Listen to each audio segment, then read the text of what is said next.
Hello everyone, welcome again to our channel. My name is Daniel.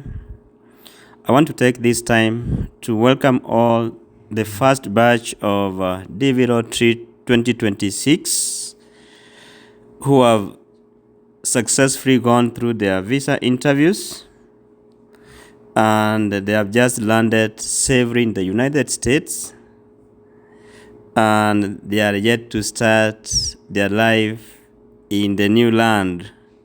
Normally say the land of the brave.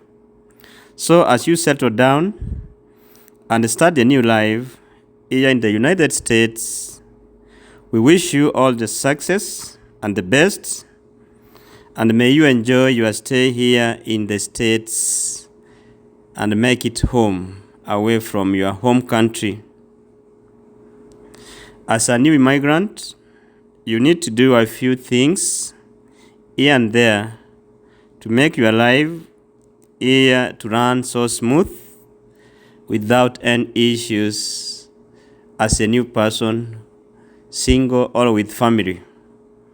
And much of your life here will always depend on your host.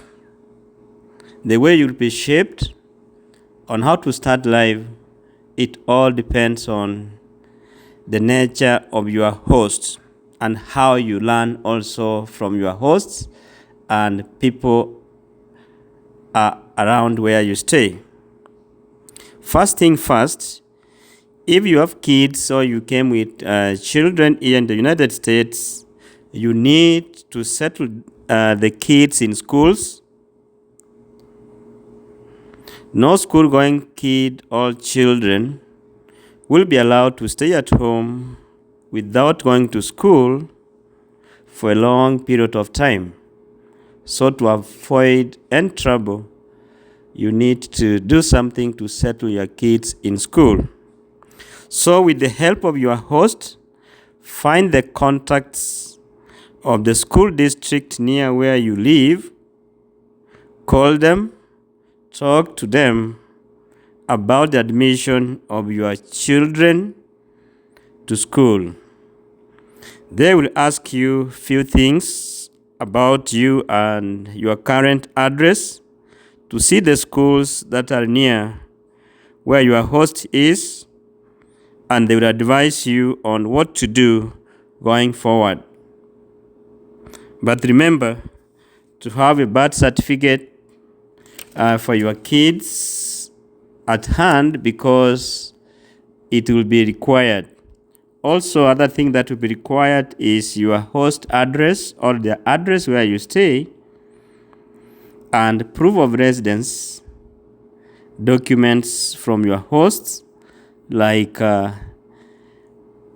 energy bills showing the name of your host, or apartment leasing agreement showing the name of your host, or another document that may be required from your host.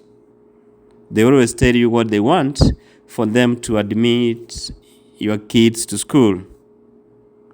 You may be lucky in the whole process, you get that there are bus services offered by the school district, and if you are lucky, your kids may be picked by the school buses, or if you are so close to the school, you may not be offered the bus services for the students.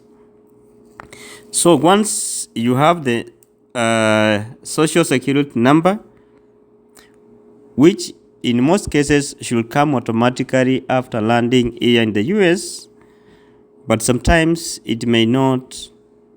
So if it takes long to come out, please remember to go and apply for the same at the local social security offices, and you'll be advised when and how to get them to your address.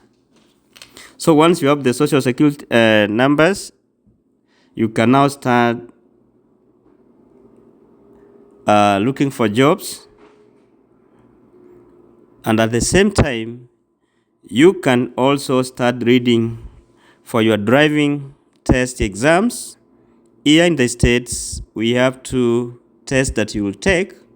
First one is the written exam, which you read online. Once you feel that you are comfortable, you do some tests online.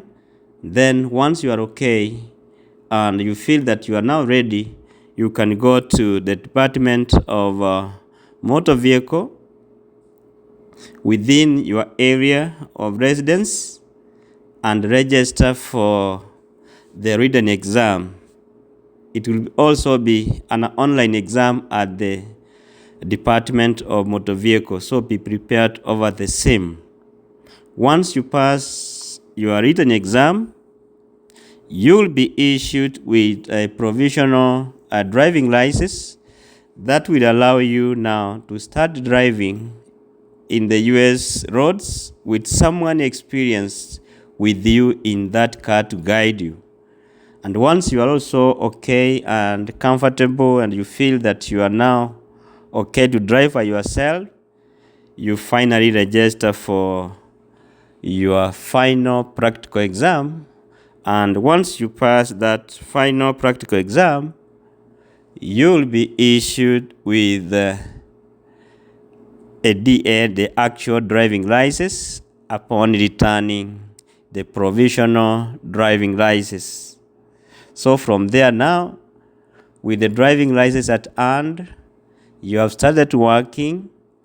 And when you start working, you can pick the jobs that are close to where you live, where you can walk, or you can be dropped by your host, or you can use a bike, or you can use Uber services to get to the work. Then once you have worked for a while, you have the money, you can now go for a car, either you pay in cash, or you can go on hire purchase, where you give some deposit and you pay for the car for like 2 or 3 years and it becomes yours. So after that, let's go back to after receiving your social security numbers. The social security numbers should be for everyone that you came with to the United States. If you add a family of 5, you must have each member having his or her own social security number. Keep it safe. It will be required from time to time when you seek government services. The other thing that you need to do after that, you also make sure that you start building your credit score by having a credit card.